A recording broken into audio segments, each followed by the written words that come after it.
ever wondered what it's really like for students learning English? There's so many myths about ESL programs or ESOL programs. Today, I'm setting the record straight. To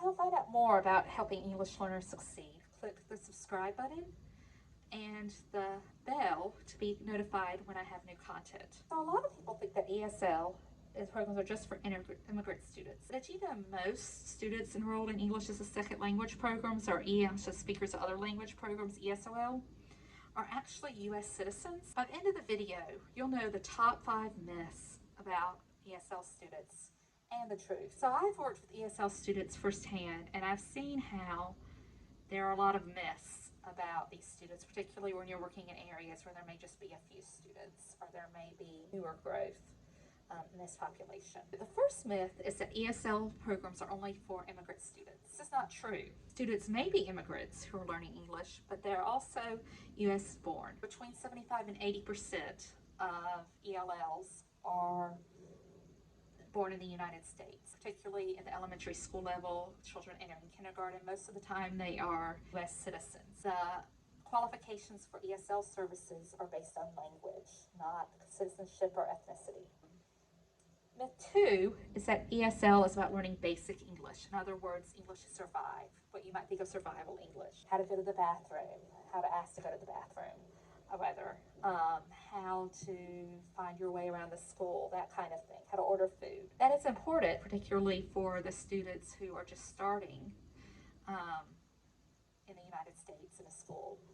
But it's also about academic language. So on average, it takes 2 to 3 years to learn what we call social language or language of the playground. And that means talking to friends. That means communicating with your teacher about homework. That means ordering food. Those kind of basic things that you would need for social language to survive in a country where you may not speak the language as a first language. Those things will only take 2 to 3 years, and especially with younger children, they may even go faster. But we have academic skills. So these are skills like social studies vocabulary, very hard for many students learning English because they don't have a lot of background a lot of times with history and with terms that are used in American social studies, science terms,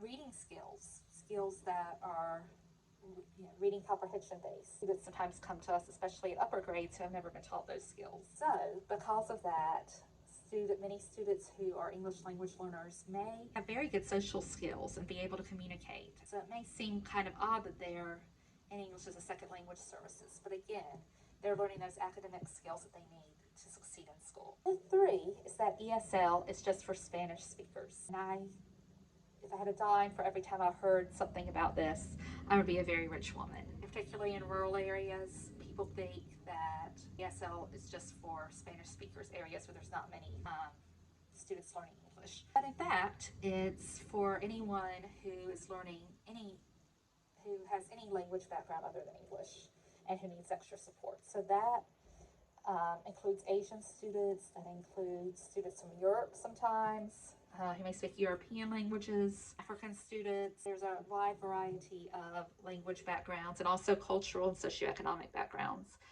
that students are from. I have never had a year where I've had, in the United States, where I've had only one language group. There's always someone who speaks something other than Spanish. And so myth number 4 is that English programs are taught in the student's home language. And I think the reason why this is such a prominent myth is that there are programs called bilingual programs. And in those cases, students are sometimes taught in the home language to learn English, or they might have both students who are learning English and both students who are learning the first language, who are learning another language, such as Spanish or Chinese.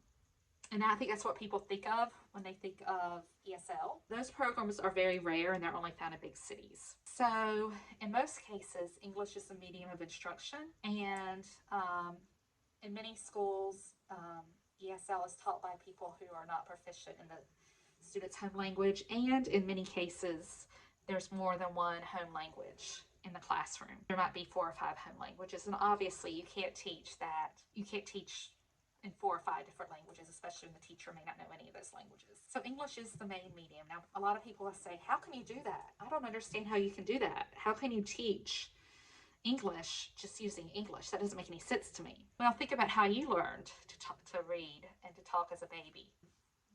Teachers use things like books, books that are the language. They use what we call realia, things like menus and conversation cards. They use vocabulary, they use pictures, they use all kinds of things to help students to learn English. And so globally, most English courses are taught in English, and that does work. It is helpful to include the first language when you can, and so students might use things like translation apps, for example, if they don't understand a word. But for the most part, in U.S. public schools, students are taught in English. So myth number 5 is that English learners should stop speaking the home language. And this is another myth that's very prevalent. And I've known people who are in maybe their 50s now, 60s, and when their children were young, they did not teach them their home language because they were afraid that that would mess the child up. There's this idea that a child could not process 2 languages. That has been found to be totally false. In fact, a student needs to know their first language very well to speak English and to do well academically in English. That's called the threshold hypothesis. So if a student only knows a little of their home language, if they don't have, let's say, any academic vocabulary, or they weren't spoken to a lot in that language, or they weren't read to in that language, they may just have a little bit of knowledge of it, that is actually very harmful for them. It is very helpful for a child to have content in their first language, because they can use that for the second language. So parents out there, if you're raising a bilingual child, it is incredibly helpful to speak to that child in their first language, to read to that child in the first language, for that child to have some basic literacy skills. That's absolutely wonderful. That really helps. So that's another myth. So I'm going to talk more about English language learners in my next video. If you enjoy this video, please hit the like button, subscribe to my channel, and share it with others. Also, please hit the bell to be notified when I have new content. I'm Emily Sherwood, and I'm here to help you support English learners every step of the way. Until next time, keep learning and stay curious.